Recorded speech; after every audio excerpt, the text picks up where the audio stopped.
Hey, how's it going?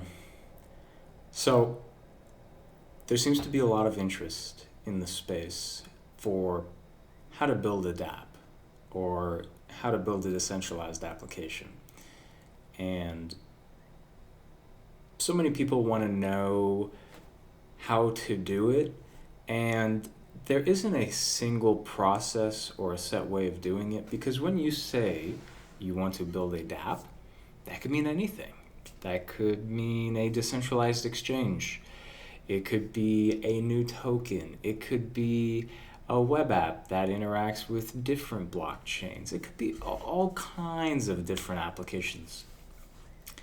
And I've decided that the best way to show how to build a dApp is to just pick a use case and do an entire walkthrough that shows all the steps I will be taking to build this decentralized app on Ethereum.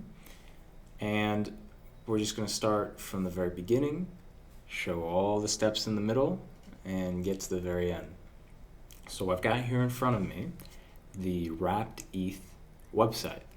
Now, you might not be familiar with wrapped Ethereum. I'll give a quick, brief introduction into it.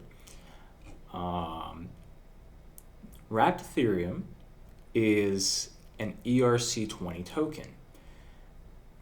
If you're not familiar with what an ERC20 token is, there's a lot on Google, but it's essentially a smart contract, one smart contract on the Ethereum network that holds all the information for the balances of every single possible Ethereum address in existence.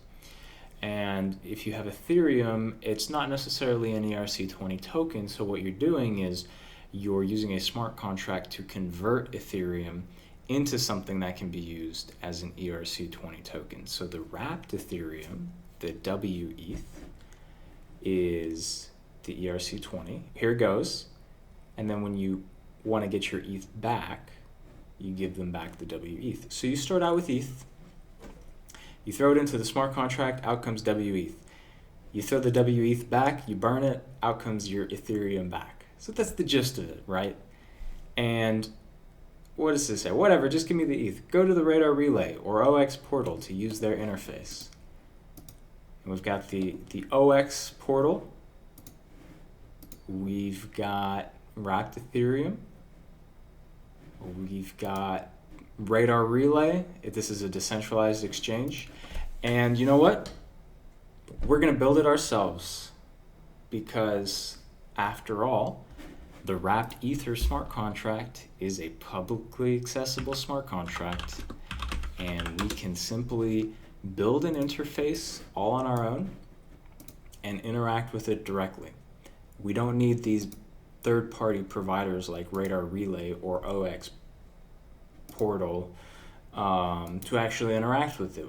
Anybody can recreate an interface to interact with the Ethereum blockchain because it's all just publicly accessible. As long as you have an Ethereum node, and most people will just use MetaMask for that, then you can interact with the smart contract. So we're going to build a front-end interface, a web application, and we're going to call it a dApp because we're interacting with a single smart contract, and we're going to make some real transfers into the wrapped Ether smart contract once we have built the Ethereum smart contract. Now, actually, we can also do this on the Kovan network too. In fact, most of what we'll be developing will be on the testnet for Kovan because everything on the test nets uses fake Ethereum. You see I've got 300 here, and that's actually going to allow us to interact with these smart contracts on a test net and not have to worry about losing any Ethereum. That's pretty nice, right? That's going to be the gist. So that's the 5-minute breakdown of what we will be building in this tutorial series. So let's get to it.